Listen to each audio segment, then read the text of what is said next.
Starting off at number 10 today is Infernal Hulk. On Earth 11638, Bruce Banner was officially completely done with dealing with the unpredictability and rage of the Hulk. So, when Spider-Man introduced Bruce to Stephen Strange, the Sorcerer Supreme, Banner became his apprentice, and after lots of training in the mystic arts, learned how to separate himself from the Hulk entity. He did this by sending it to hell and making it a demon, and this was a great solution.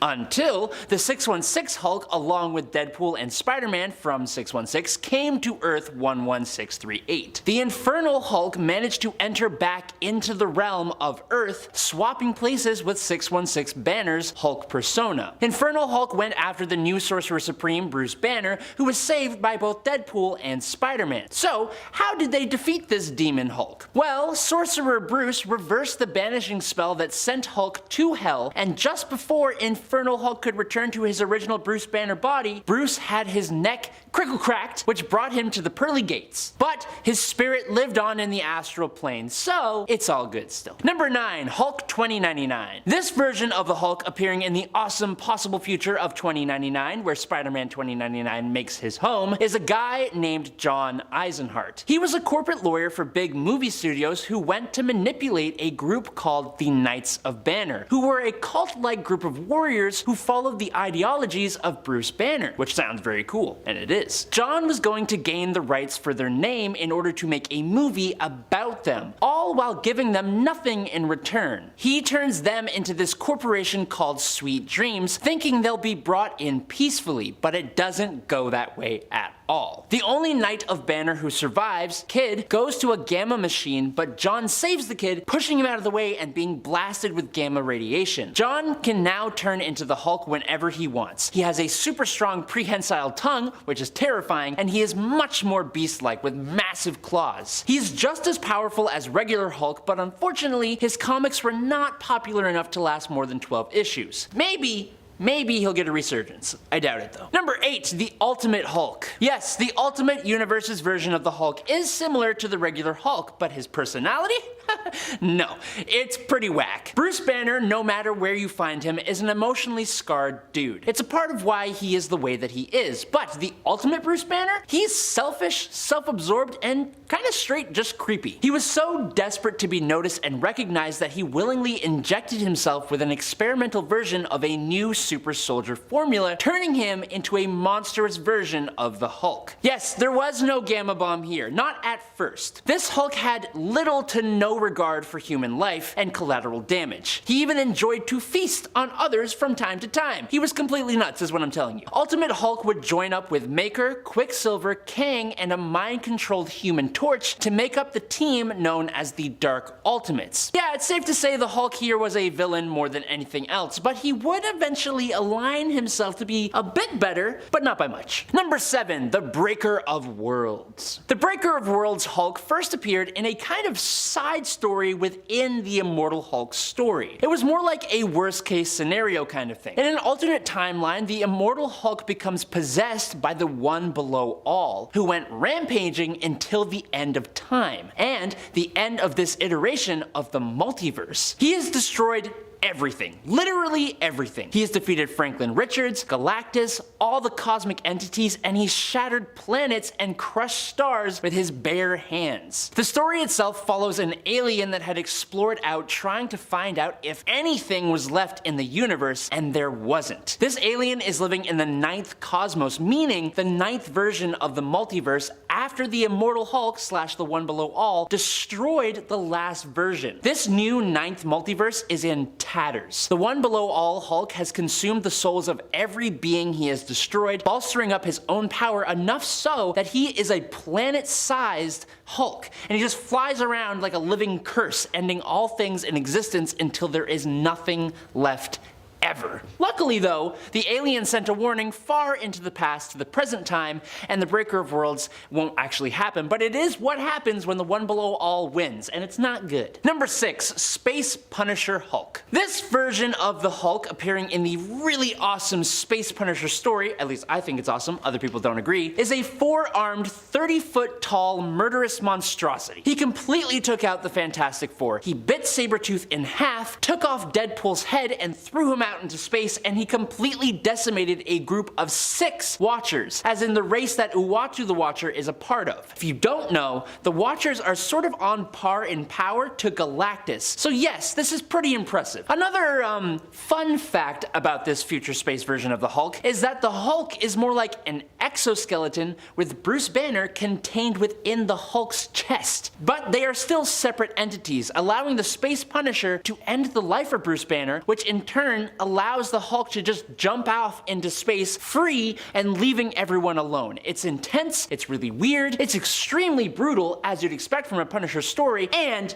we kinda love it. Number 5, Weapon H. What do you get when you combine Wolverine and the Hulk? No, it's not a joke, you get an absolute monster of a character. In Totally Awesome Hulk number 21, we're introduced to Clayton Cortez, a former Marine who was subjected to Weapon X's Batch H division, which primarily tried to create Hulk-Wolverine hybrid cyborgs. And you're right, that does sound absolutely awesome. Clayton himself, though, became H-Alpha. He has an adamantium skeleton, a healing factor, and claws just like Wolverine. But add on to that the ability to change from human form to his Hulk-like form that gives him near limitless super strength and other Hulk abilities, and that is one scary powerful guy. He is an absolute beast, and his creator says he can defeat nearly everyone on the planet, which I honestly kinda believe. Now, let's just hope he gets some actual viewership and enough popularity to stand as his own character. Number 4, the Maestro. Okay, imagine a version of the Hulk with twice his strength who retains the intelligence of Bruce Banner. Now take that Hulk and make him a ruthless, tyrannical ruler, and you get Maestro. Maestro is a possible future version of the Hulk who took out literally all the other heroes and villains and names himself Emperor over the whole world. Our Hulk first comes into contact with Maestro when Rick Jones's daughter takes him to the future to fight his evil future self. But this Maestro guy, he ain't playing around, okay? In their very first fight, Maestro won by simply snap crackle popping the Hulk's neck. That's it. Done. Over. And then he waited for the Hulk to heal, taunting him and villain monologuing at him the whole time about all the terrible things that they go through as the Hulk to create Maestro. The only way our Hulk could win was to bring Maestro back in time to when they gained their abilities, the Gamma Bomb, which destroyed Maestro on the atomic scale. The sheer idea of Maestro haunted Bruce and Hulk's thoughts for the rest of time, but of course, that wasn't really the end of Maestro, and he's been kind of floating around ever since. Number 3, Monk. Of all the alternate Hulks we've got here, none are quite like Monk. Monk comes from a little alternate universe story called 5 Ronin, which sees feudal Japanese versions of Wolverine, Punisher, Psylocke, Deadpool, and of course,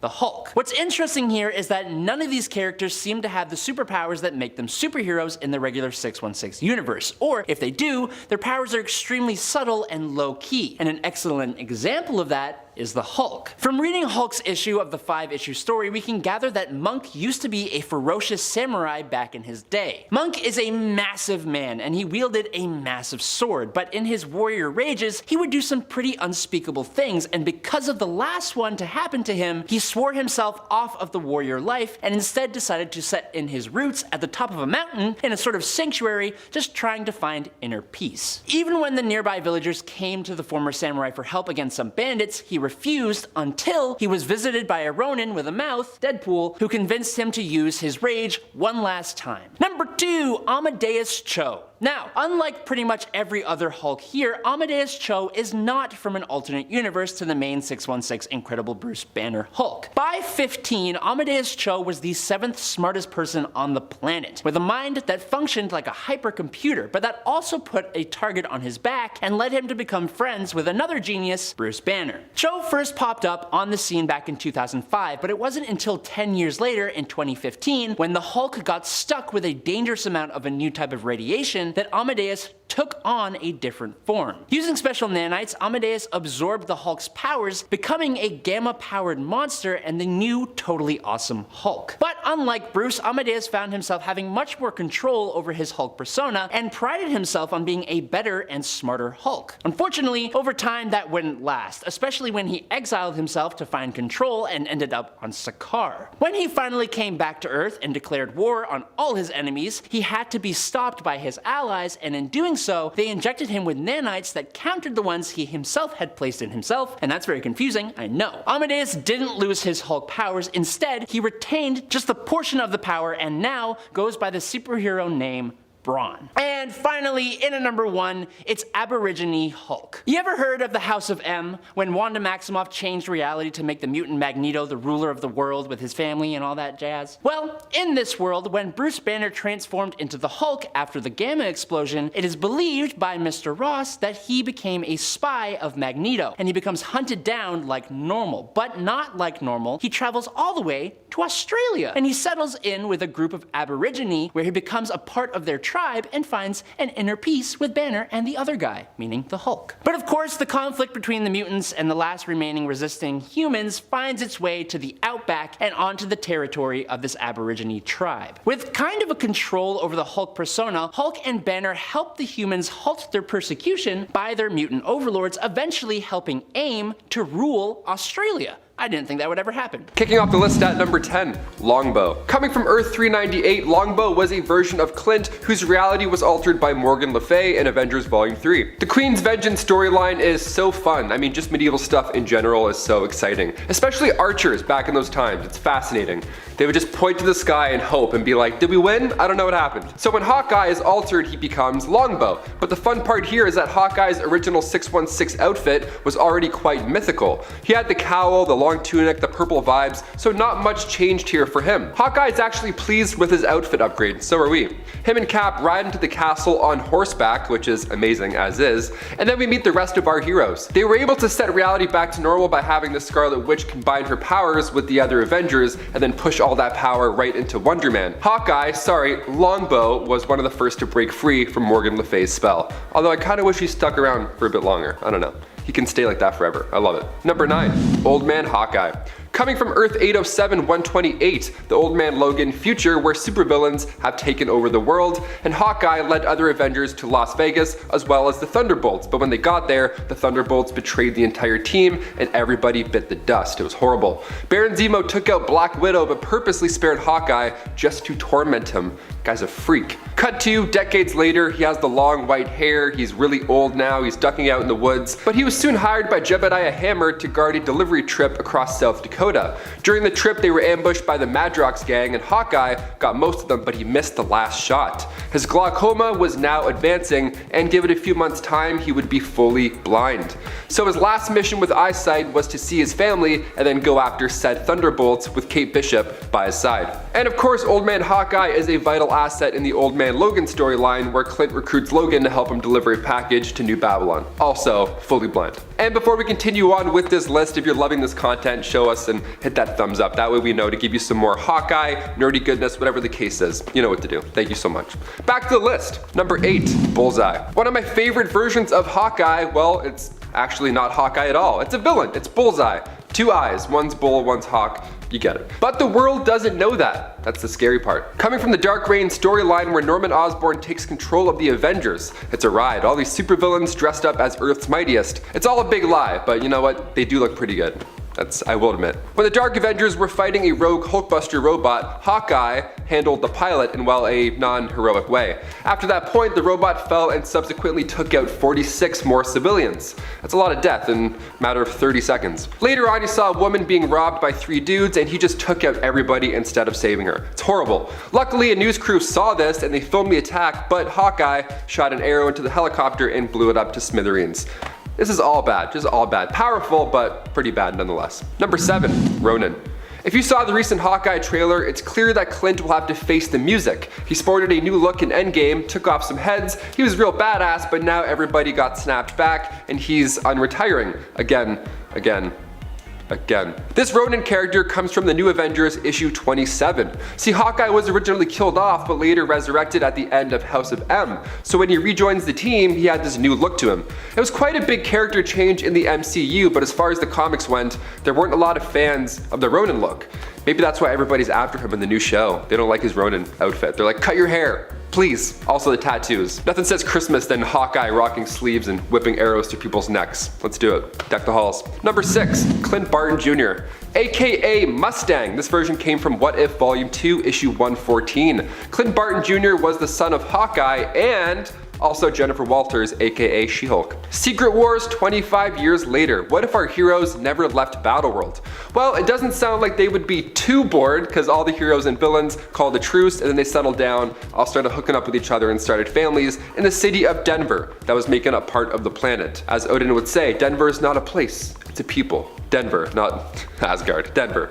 Not everybody was so chill though. I mean, the son of Dr. Doom and Enchantress, of course, was a little bit evil, so he gathered all the children of villains and there was a little fight, a little scrap happened. But when the Hulk created a device to return to Earth, all the kids returned only to find that Sentinels have now taken over and wiped out most of the planet's mutants. The kids take down one of them and then they decide that they're going to take down all the other ones on Earth, finally finding their true purpose 25 years later. Number 5, Clint Archer. Coming from Amalgam Comics, when DC and Marvel literally combined powers, we got a fun group of one-off characters with combined origins. Like Clint Archer, for example, a fun amalgamation of Hawkeye and Green Arrow. Now they fused together the backstories of these characters, but also their iconic look. Making his first dazzling appearance in JLX issue 1 back in the mid-90s, Clint developed his archery skills at a monastery in Tibet. His skills quickly got him on the ranks of the Judgment League Avengers, and this version of Hawkeye helped Black Canary develop her crossbow in that storyline too. He thought that she liked him, but she was only making it appear that way to get a badass weapon in return. It's kind of rude, but you know what? I also respect the hustle. All these bow slayers. Bow slayers, is that a word? Yeah, I'll say it. Bow slayers. Number 4, Kate Bishop. Kate Bishop on the big screen with Clint. I'm so excited for this new show. Kate first appeared back in Young Avengers issue 1, but come issue 12, only a year later, she was the new Hawkeye. Kate was the youngest daughter of a rich family. Her father was pretty distant, and her mother was always taking vacations until she finally met her fate one trip. So Kate wasn't close to her family in any way. Even her older sister Susan, she's not really around. So Kate had to rely on herself. She developed a stubborn personality in doing so, and when she was young, she saw her dad fighting a guy in his study, and this scared her, so she followed him to see what was up. She eventually followed him to a meetup with El Matador, but got herself caught after her father had left the deal. El Matador held her for ransom, but the Avengers came in and saved the day. Nice. Hawkeye was scouting the place for days, and she was really impressed with him because he was the only regular human. He wasn't a superhero. So she looked up to him after this point, and after Kate was attacked one night in Central Park, she decided to train herself in swordplay, archery, and martial arts, and eventually became that same hero she once looked up to. How amazing is that? I can't wait to see this relationship on screen. Haley Steinfeld is going to kill it in the MCU. We're gearing up for the Young Avengers. It's finally happening, people. I'm pumped. Let's do it. Number 3, Goliath. When one of Hawkeye's bowstrings snap in Avengers issue 63, Hawkeye comes up with a new way to play his part on a team. And it's pretty big and bold. He says to Cap, "One broken string and I'm Mr. Fifth Wheel." He doesn't feel like he's on the same page, plus when Black Widow gets kidnapped, he's told not to come because he's too close to the case. Hawkeye can't help rescue Nat, but when Hank Pym gives up the Goliath alias, Hawkeye figures, you know what, this is perfect timing. So he suits up in the Goliath outfit himself, not admiring the lining in the suit, but hey, it'll do. He takes the serum, boop, and then Bob's your uncle. He grows literally out of the building, and he remained Goliath for a bit in comics, but he went back to being a bow boy. In Captain America issue 179, Clint briefly called himself the Golden Archer, so clearly he likes to change it up a little bit. Number 2, Mutant X. Coming from Earth 1298, Clint is again blind in this run, but that doesn't mean he still can't kick your ass. He was only in Mutant X for a couple issues, issue 30 and 31, but in this reality his story is quite similar. He's a member of the Avengers, and we see the team go after a group known as the Six. Not the Sinister Six, just the Six. But they also have to take on the new leader of the Six, which is an insane version of Captain America. They all defeated the Six even though Hawkeye was blind. He was still sharper than ever. Because his senses were now dialed in, his focus was still there. But psychotic Cap still ended up overtaking the team. Honestly, not bad for being blind. That's pretty impressive for Clint that he got that far in the first place. And finally, number 1, Ultimate Hawkeye. The Ultimates are great, but also pretty dark. Clint first entered the Ultimates in issue 7. He was an Olympic archer wrongly accused of murder, so later on, once he was freed from death row, he used his skill to become a US intelligence agent. He was quite active around the globe. He was there for the liberations of Kosovo and Afghanistan, and even the fall of the Berlin Wall. So he got around, and eventually he got in front of the right people, like Nick Fury. Together they were the founders of S.H.I.E.L.D. and eventually Fury became the director and Barton was now an elite agent. Clint, as usual, partnered up with Black Widow often, and despite his harsh lifestyle, he was able to raise a family with his love Laura. He also had 3 kids, Callum, Lewis, and Nicole. Nicole was named after her godfather, Nick Fury, which is so cute, had to include that detail. These missions were dangerous though. Clint would always call his family and say goodbye before departing, which I gotta say, it's a pretty sad phone call to get like once a week. That's pretty, I don't know, I'd have to stop that after week 3 maybe. Hawkeye became reckless over time, he picked a fight with Wolverine, and he also tried to take out Magneto with a single piece of shrapnel, but Quicksilver intercepted and sacrificed his own life to save his father. So he wasn't exactly chill in this run either. Now this version is still badass though, even if he is a little darker. For example, how he handles Black Widow betraying the team. Well, it turns out Black Widow was part of a group called the Liberators where she blamed the US for the fall of Russia. So she leaked the Hulk's true identity to the world, she framed Cap and Thor, and she took out Edwin Jarvis. She was very evil the entire time, but she also got Hawkeye's entire family taken out. So now he wasn't too happy either. In Ultimates 2, issue 13, Clint visits Natasha in the hospital to get some payback.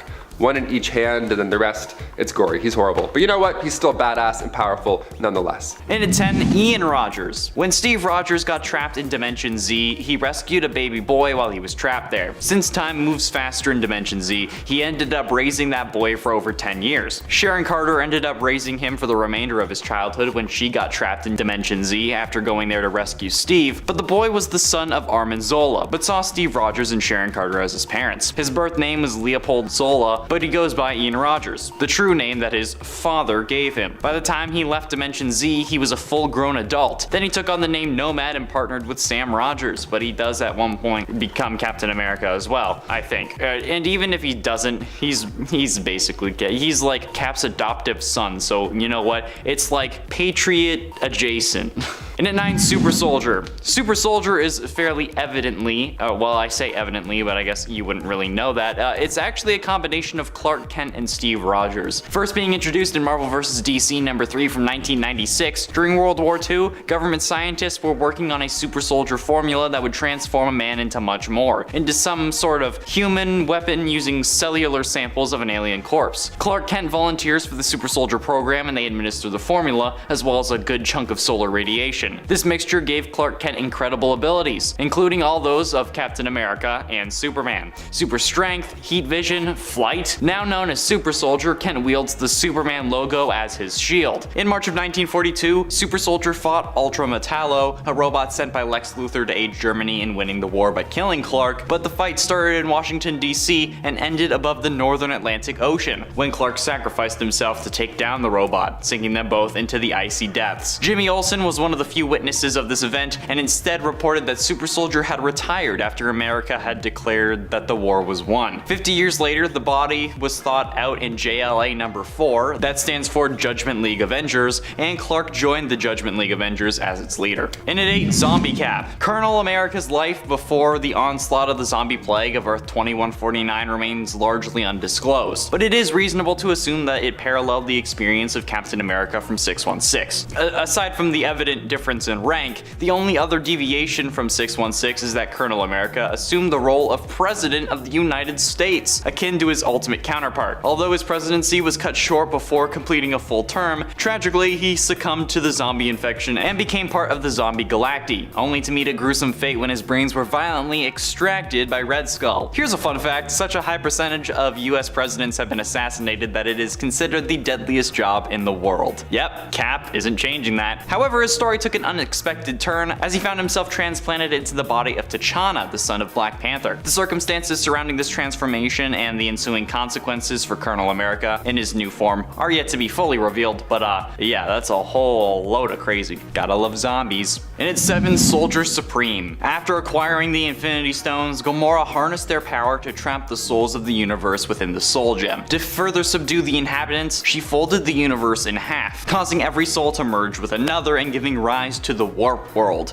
a pocket dimension where history was rewritten and adapted to accommodate the fused beings. Basically, like the Marvel vs. DC, but just with Marvel characters. Within Warp World, Doctor Strange and Captain America were combined, forming the enigmatic Soldier Supreme. In this altered reality, during the height of World War II, the meek Stephen Rogers volunteered for an experimental procedure to become a super soldier in the US Army, but unbeknownst to him, the scientist Morgan Erskine, who presented herself as the creator of the super soldier serum, actually employed a mystical ritual that granted Stephen enhanced physical abilities and access to potent sorcery. Following Erskine's ultimate demise at the hands of spies from the opposition, because you can't say that word, can't say the NA word, her true nature was discovered. Although disheartened by her methods, the military saw promise in Stephen's transformation and he assumed the mantle of Soldier Supreme. In at 6, Roberta Mendez. Roberta Mendez on Earth 2329-1 was the wife of Alchemax Operative 1940 and was forcibly exposed to the super soldier serum, transforming her into Captain America. Unaware of her dual identity, Roberta led Alchemax's Avengers. During an attack at her home by the Specialist, Roberta transformed into Captain America and defeated him, but couldn't prevent his self-death. The following day, Alchemax CEO Miguel Stone assigned the team to investigate Martin Hargood, suspected of hiring Specialist. They tracked Hargood to Latvian cuisine, where he argued with John Eisenhart, who revealed himself as the Hulk, and attacked the team when they refused to leave. The confrontation spilled outside, where they encountered the Hulk's allies, the Defenders. But yeah, this whole world is crazy. But yeah, there you go. That's Captain America for you. Roberta Mendez. Earth 20,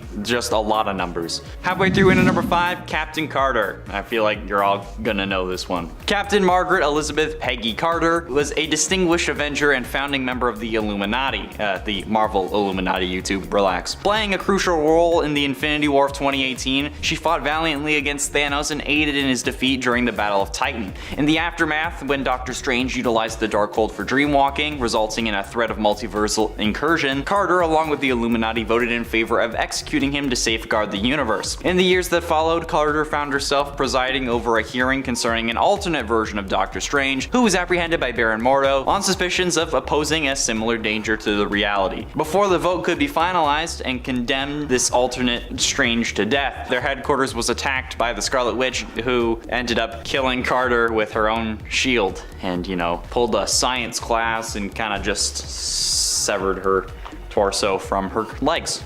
Yeah, very confusing considering how I'm pretty sure Cap has actually caught that multiple times, but I guess it wasn't being thrown by magic, so yeah. And at 4, Commander A. In an alternate future of Earth 1183-1, Commander A, a genetically enhanced version of Captain America named Kyoshi Morales, was called upon by the Contemplator alongside 4 other Captain Americas from different time periods. They were summoned because someone was erasing Captain Americas across the multiverse, a dangerous act that would unleash an entropic wave leading to the destruction of all realities. Commander A and his fellow Captain Americas were transported to the 21st century America, the time and place where the erasures were occurring, and together they confronted and fought against forces behind the erasing of Americas, facing off against the character known as Americommand, which is just lazy naming. Come on, Americommand? Dude, that's just the government. Getting close to the end into number 3, the Captain.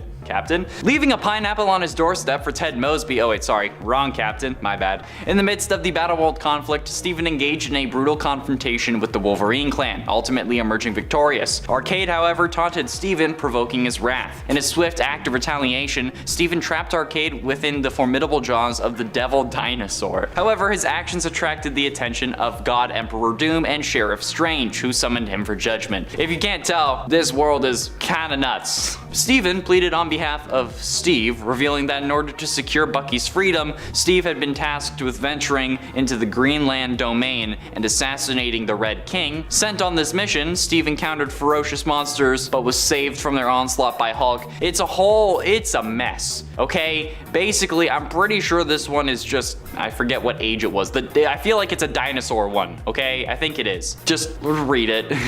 if you really want to know, because I can't explain it. It's so confusing. Penultimately, in at number 2, Vamp Cap. Steven Rogers of Earth 3931 was a member of the Avengers, but became a vampire during World War II after being infected by Baron Blood. This transformation granted him new powers, and he used this newfound ability to turn his fellow heroes into enslaved minions. Gotta love America. The Exiles, a team tasked with fixing alternate realities, encountered Rogers and faced a vampirized Sunfire who had been influenced by him. One by one, the Exiles team members were killed, and Rogers himself was decapitated by Mimic using Wolverine's claws. Despite this seemingly fatal blow, Rogers miraculously survived by reattaching his head to his body. Eventually, Sunfire was cured of her vampirism and retaliated, annihilating Rogers and the remnants of his team. But yeah, Vampire Captain. Oh my god. And finally, in at number 1, Captain America.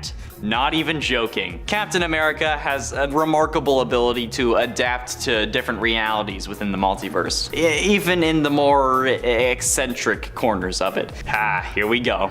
Take for instance the Earth of Spider-Ham, where Steve Rogers is a feline counterpart known as Steve Mouser or Captain America. While his escapades may possess a more lighthearted and whimsical tone compared to other versions of Cap because it's a freaking Earth of animals, in this alternate universe, he fearlessly protects his world with feline grace and is still a Captain America but as a cat. But he does have catnip craving villains, which is just the most ridiculous thing I think I've ever talked about. I've talked about a turtle who has a connection to the Speed Force, but Captain America as a goddamn cat? Man, no, okay? Cats are Red Skull. It's as simple as that. Cats are always trying to kill you. So I don't know why they made him a cat, but I guess it was for the pun. Captain America dog doesn't really roll off the tongue as well. Coming in at number 10 is Iron Man, the Traitor. In one of the first ever What If comics, we get an answer to the question of what if Iron Man was a traitor? It picks up following his usual origin story with Iron Man being famously captured and forced to make the tools of his trade. Like normal, he still creates the Iron Man armor, but the change comes when instead of booting up and busting his way out, the boot up sequence takes just a bit too long, and Yinsen's sacrifice goes to waste as it doesn't buy Tony enough time like it normally would. Tony is found and restrained before he can do anything. Now that he has been found and this new weapon, the Iron Man armor, is discovered, the leader of the organization that had captured Tony, Chen Lu, plants a device in Tony's arc reactor that keeps Tony alive, but that allows Chen to shut it off remotely if Tony doesn't do what they say. Crucially though, Chen also implants a communication device in Tony's skull so that Chen Lu can spy on and control Tony. Then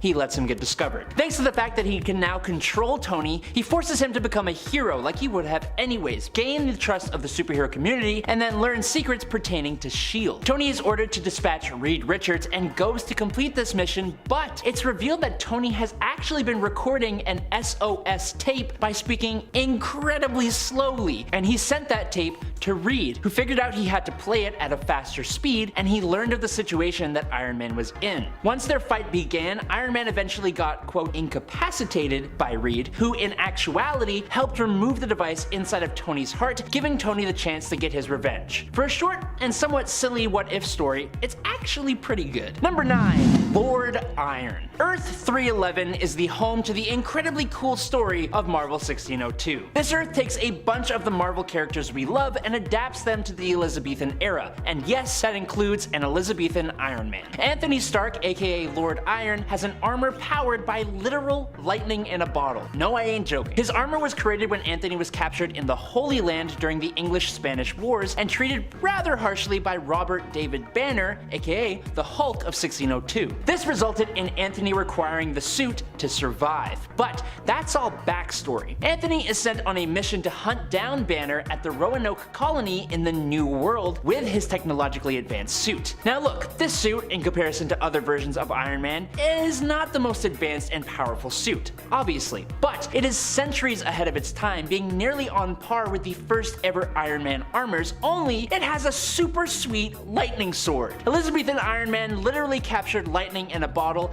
and that says all it has to, really. Number 8, Exiles. One of the most fun things about Tony is that, well, all you need is one story to take a man with the intelligence, wealth, and power of Tony Stark and make him unbothered by any kind of sense of morality. When you do that, what you get is terrifying. That's a man who can bring the world to its knees but has the sense to not let them know it and then be begged to take charge. And that's exactly what happened with the Tony Stark of Earth 42777. This incredibly evil Iron Man concocted a massive plan. Tony acquired every world conglomerate, he organized a mutant war against humanity, and then defeated their leader, Magneto, who he secretly supported, in order to be held up as a savior. He created a worldwide famine the likes of which has never been seen before, and then invented the cures and vaccines to fix it. And all of that together got him elected president. He developed weather controlling technologies to cause biblical level natural disasters in Europe and Asia, having them beg for help to the point of giving up control to Tony. Central America and our very own Canada had economic down spirals that brought them into Tony's control as well. Tony then made a deal with Dr. Doom, who then attacked the Capitol and took out all the other Democratic leaders in America. Then, Tony turned on him too, receiving a blast to the face that left him disfigured as he took the life of the Latvian ruler. He's de-lifed the Hulk. This Tony appearing in Exiles issue number 23 is one of the coolest ones out there, but also one of the scariest. Number 7. Ultimate Iron Man. The Antonio Stark of Earth 1610, or the Ultimate Universe, has basically become part man, part machine, being able to project his mind into computers and androids, allowing him to be pretty much nigh unkillable. This was proven when the Master, Reed Richards, seemingly brought Tony's demise, but in actuality, he became a non-physical entity which could manifest itself via computer systems. When actually physically inhabiting an Iron Man armor, he gains the usual Iron Man abilities and capabilities. He's also got nanites in his bloodstream that he uses to control his suit, as well as open locks, defuse boom booms, and interact with all forms of tech. He eventually had his mind and body altered by an Infinity Gem to allow him to physically and mentally interact with pretty much any computer ever. This Ultimate Universe Iron Man, like quite a few of the other Ultimate Universe characters, pretty ultimate. Number 6. Iron Goblin. The Spider Island story, taking place on the alternate Earth of Earth 1991, basically saw the city of New York taken over by the Spider Queen, who infected millions of people, including heroes, turning them into monstrous spider people. Agent Venom of the Resistance began using other monster transforming techniques to cure heroes of the spider monster virus. This includes injecting the Hulk with the lizard serum, using the God Stone to turn Captain America into a werewolf, and Captain Marvel was turned into a living vampire. For Iron Man though, he was sprayed with Norman Osborn's Goblin formula. This gave Tony Stark super strength, speed, stamina, durability, agility, reflexes, and a regenerative healing factor. But of course, this was combined with all the technology of the Iron Man suit. Unfortunately, the Goblin serum famously also has the side effect of making people maniacal, paranoid, irrational, and illogical. Not wanting to go fully insane though, and to make up for his crimes as an arms dealer, the Goblin Iron Man wielded the Ebony Blade and sacrificed himself to save the Resistance. It was actually very awesome. Number 5. Iron Hammer. In the 2018 Infinity Wars story, a worked together world was created by Gamora using the power of the Infinity Stones and Gauntlet. Essentially, Gamora folded the universe, and that molded souls with one another, creating amalgamated heroes. And for this spot, we're talking about the amalgamation of Iron Man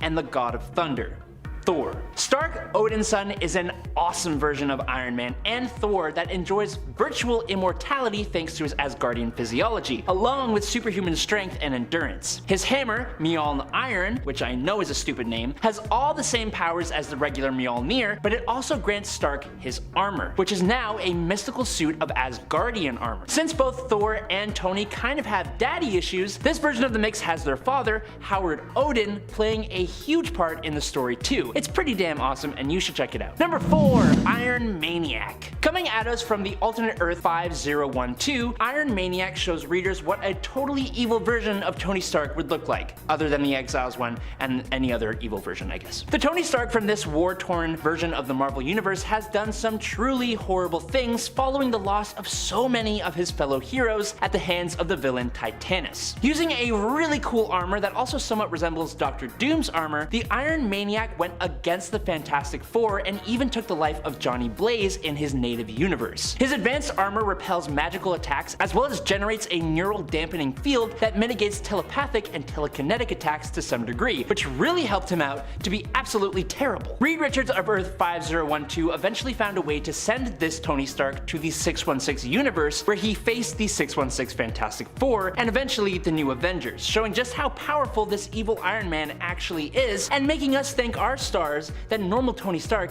is a good guy. Number 3. Steel Corpse. In Marvel's Age of X universe, the X-Men never existed to represent all the good that mutants can do, and as a result of that, the mutant population had become enemy number 1 to the human race. In response to this, the mutant Magneto used his powers to literally steal buildings from New York and form Fortress X, a safe haven for mutant kind. This led directly to the creation of a team of non-mutant heroes organized by General Frank Castle and led by a much more unlikable Captain America to hunt down this resistance of mutants. One member of this team was a version of Iron Man named Steel Corpse. This Iron Man had become infected by a technological virus that fused him with his armor. Inside the armor, Iron Man has been slowly digested by the suit over the decades since he was trapped inside. The worst part is that this group of Avengers eventually decided that they aren't going to attack the mutants who are just trying to survive, so the government takes control of Steel Corpse and forces the suit to attack. It's twisted, it's sick, and it's absolutely terrifying to imagine being slowly consumed by a suit of armor you can literally never leave and apparently cannot control. Number 2. Iron Lantern. The Amalgam Universe combined the world's two biggest comic book companies, DC and Marvel Comics, during a time of utmost peace and prosperity. Just kidding, this was in the 90s. This crazy event pitted popular characters from both sides against each other and even fused some characters together. One incredibly cool amalgamation would be between Iron Man and Green Lantern. Harold Stark, or Hal for short, was the founder of Stark Aircraft, and while test flying a prototype aircraft, it suddenly took off on its own and crashed at the site of another crashed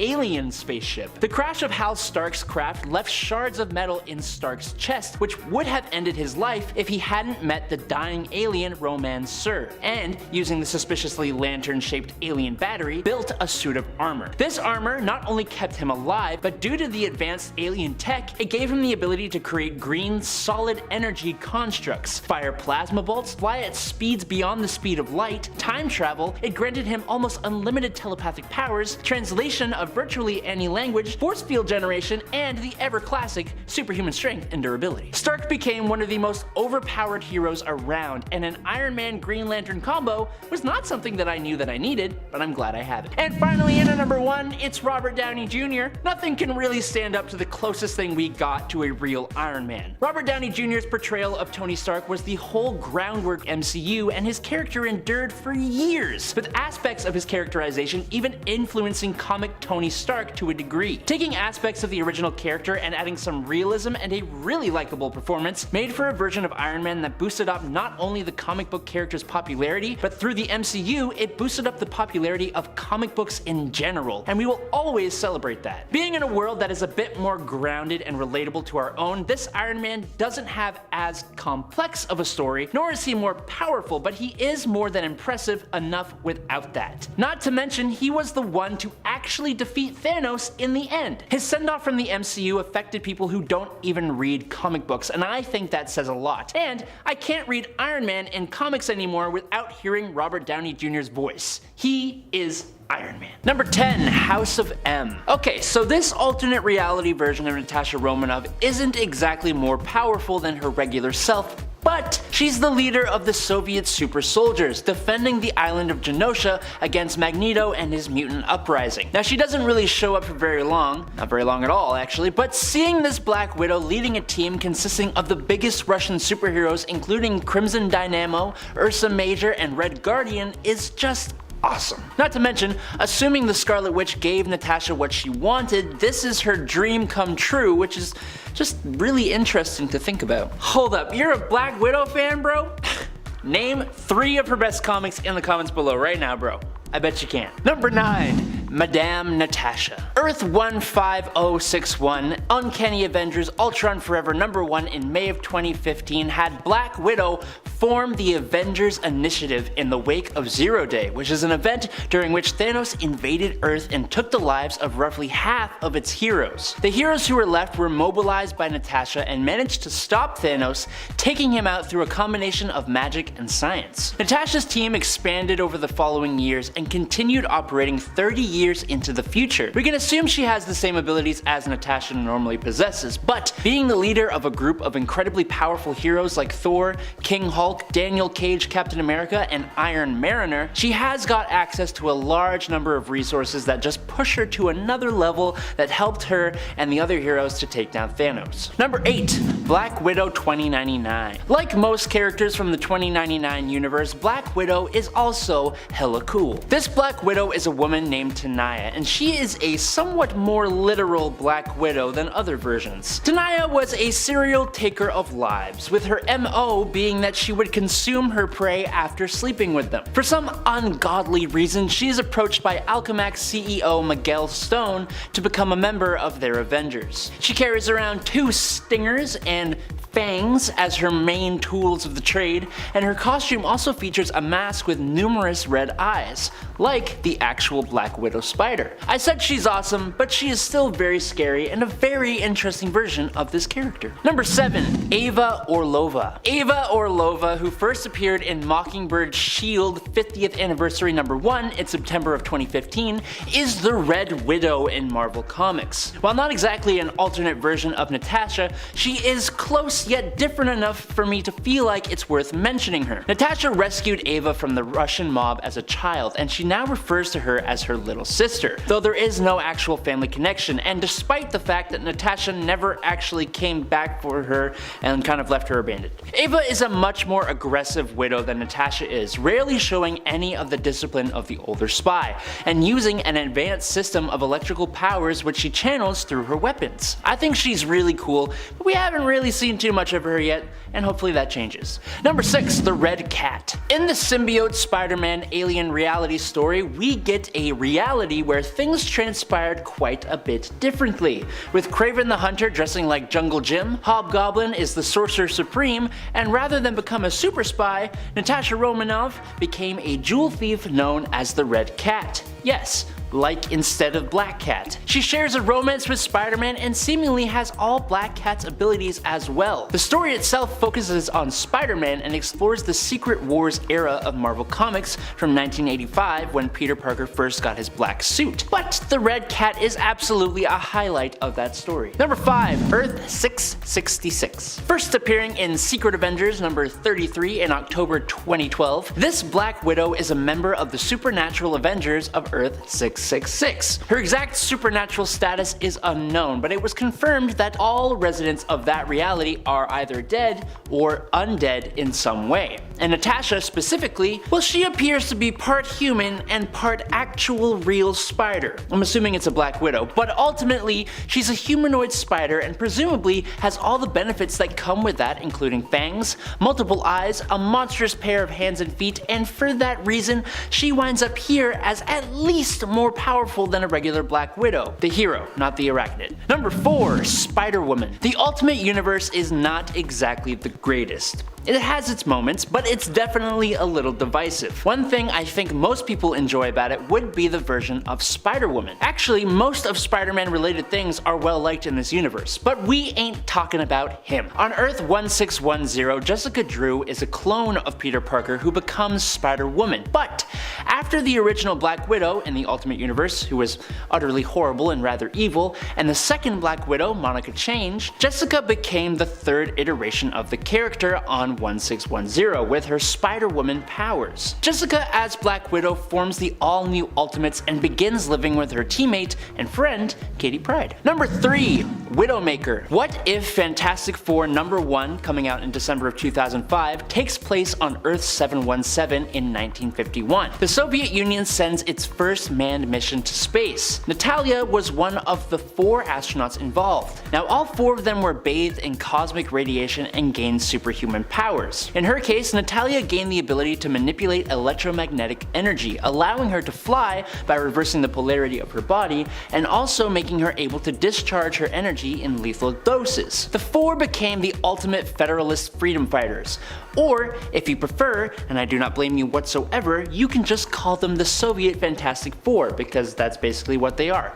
I'll accept that. With the US and what becomes Russia disputing over control of Cuba, the freedom fighters were tasked with facing the Avengers. Thankfully, Rudy and Richards chose to abort the mission when a teammate got wounded. The same Richards confronted his superiors in the KGB, and tired of his heroic talkbacky ways, the leaders ordered Natalia to terminate Richards. But she instead chose to take them down. Following the incident, the super agents took control of the Union and pursued the ideas of freedom and equality. Number 2. Clairvoyant. Clairvoyant is actually the first Black Widow. Claire first appeared back in the golden age of comics in Mystic Comics number 4 in 1940. During World War II, many superheroes were drafted into the military, specifically in order to boost support in the United States. The real military hired Timely Comics, who would go on to become Marvel Comics, to create comic book heroes as propaganda to gain support in the war, and the Black Widow was one of many heroes, but clearly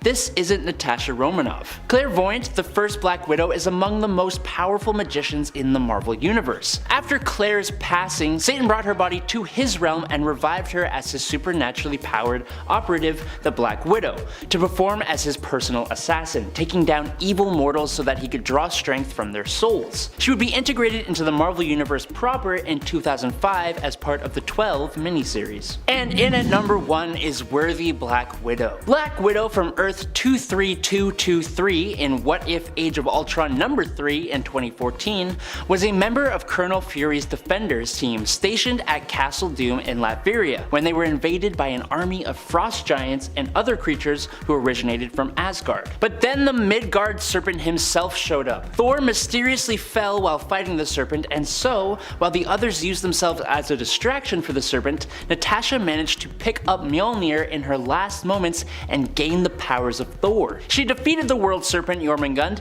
and all the other forces of Asgard, seeming to pass on in the battle. But Natasha was revealed to be alive when her planet was next invaded by Ultron 1320 from a parallel world. The alternate reality heroes fought Ultron and then ended up forming the Avengers Infinity. Number 10. Ben Grimm. There are so many excellent alternate versions of Thor to highlight from the Thor Corps, but I decided to go with the version I don't believe I have ever talked about on this channel. Correct me if I'm wrong, but I don't think I have. We're talking about Benjamin Grimm, who was not just a member of the Thor Corps, Emperor God Doom's enforcers of justice and peace on Battleworld, but is also a member of the Fantastic Thors. That's right, this alternate version of the Fantastic Four all became Thors, although it's never established as to how this happened for them. I just think the idea of Ben Grimm becoming Thor is pretty cool. I mean, Ben is already a super strong character, so imagine combining him with the sheer godly power as well of Thor. The Thor Corps in general are also just insane. And friends, before we move on to our next spot on this list, if you love what we do here at Top 10 Nerd, why not consider clicking that subscribe button? It's good for us, it's good for you, it's good for everyone.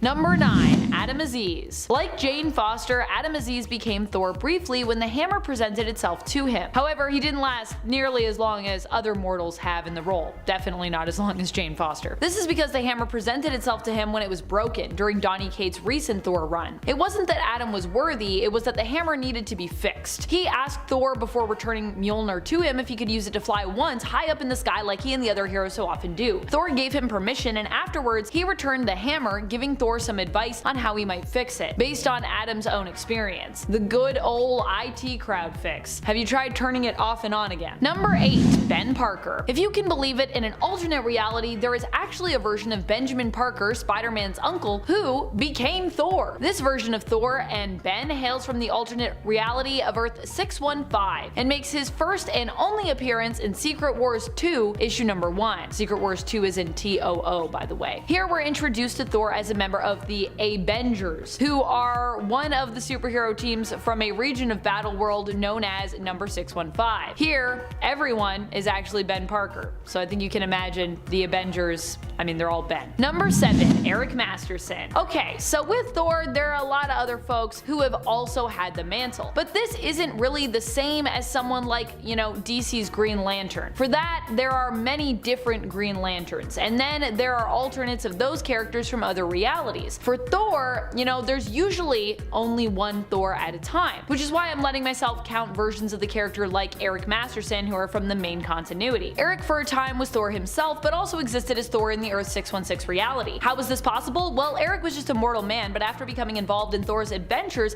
ended up bonded with the hero after he received a life-threatening injury. In order to save Eric's life, Thor pleaded with Odin to help. Odin helped by merging Thor and Eric together, with them each initially retaining their own separate personalities and forms, but simply sharing a body. Number 6, Thor Machine. Thor Machine was the editorial name given to this alternate. This version of Thor is one you might recognize as War Machine, aka Jim Rhodes, aka Rhodey, Tony Stark's good friend and ally. However, this isn't the Rhodes of Earth 616, the main continuity. This is the Rhodes of Earth 12311, home of Technopolis, and one of the alternate realities that was created when God Emperor Doom rebuilt the multiverse in his image, following the incursions destroying the multiverse we knew previous to Secret Wars, the 2015 Secret Wars, to be clear. Here, Rhodes was known as Grand Marshal Jim Rhodes, the Thor of this reality and an ally to the Baron of this domain, an alternate Tony Stark. Instead of him being an Asgardian god, this version of Thor actually gets his powers from his armor, which resembles the look of Thor's costume and armor. Number 5, Jane Foster. Jane is her own character, but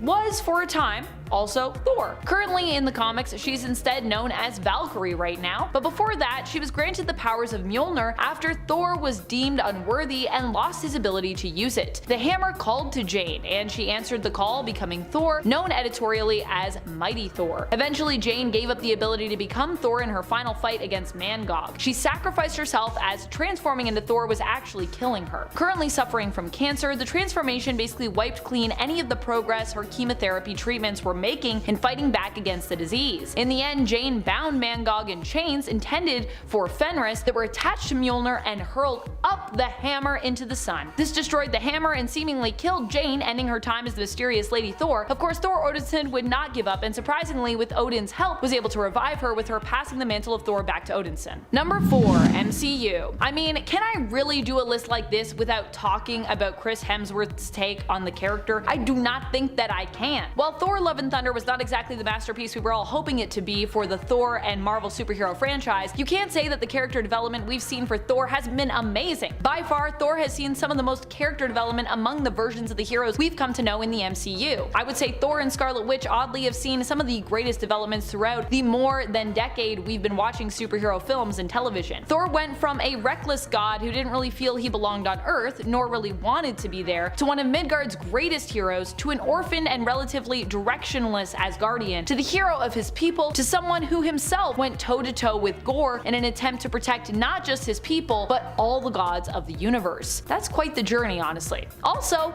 he got a haircut, which for Thor, honestly, that's a pretty big deal. Number 3, Loki. A version of Loki who we initially knew as Kid Loki, but who has since become the main Loki in the comics, no longer a kid version of himself currently, was actually once Thor. He took up the mantle during the Marvel Axis event. Now, if you don't know of Axis, it was basically an event where the alignments of many major heroes and villains in the Marvel universe were flipped. For Thor, this meant he became a villain. For Loki, however, this meant he was free of the guilt of his past misdeeds and basically became a straight-up hero. It also meant he was deemed worthy to wield Mjolnir, which he did, himself becoming the hero Thor and fighting against his now evil brother Odinson. However, after the alignments of everyone were once more reversed, returning everyone, or almost everyone anyways, back to their old alignments, the guilt crept back in, making Loki feel unworthy and ending his brief time as the hero Thor. Number 2, Ultimate Thor. Ultimate Thor initially seemed to not be Thor at all, but just a human man named Thorleif Gorman, who was deemed delusional. However, in truth, he was actually Thor, and the delusions he would later suffer would actually reveal themselves to, in fact, be true memories. Claiming to be the Norse god of thunder at first led to him being institutionalized, but later these delusions were in fact confirmed to be his true memories by Dr. Donald Blake, whom Thor actually recognized as the reincarnation of his half-brother Balder. Thor was simply remembering after being exiled for years to Midgard and made to forget. Initially, it was the suit that Thor wore, which was given to him by the dome, that gave him his powers. But as his memories came back, the power within him was unlocked and returned to him ultimately by Odin so that he might use it to defeat Loki. And he reclaimed his actual powers, not needing the suit to necessarily channel them. Though one of the interesting things is that it's not really fully established in the Ultimate Comics to what extent, even after having his powers returned to him, that he relies on the suit, and to what extent the powers that he displays are actually just innate from within himself. So it's kind of like a combo deal. It's like he has powers, but he's also using the suit. Number 1. Beta Ray Bill. I love when I get to put Bill at number 1. You know, I just think he deserves it. Pretty crazy to think, but Beta Ray Bill was also once technically a Thor alternate. And the origin of him being Thor actually kind of goes all the way back pretty much to his own origin story in the comics. When passing near Earth with his people, the Corbinites, he was intercepted by S.H.I.E.L.D., who sent Thor to investigate. His ship, the Scuttlebutt, classified Thor as a threat, and so Beta Ray Bill went out to fight Thor. Surprisingly, Bill pretty easily won and even was able to claim Mjolnir, becoming himself Thor. Bill claimed he should get to keep the hammer as he won it fair and square in their fight. Odin ended up getting them to battle again to determine who should get to actually keep the hammer. And once more, actually, Bill won that fight. However, ultimately it was decided that Thor would get Mjolnir back and a new hammer instead, known as Stormbreaker, was made for Bill.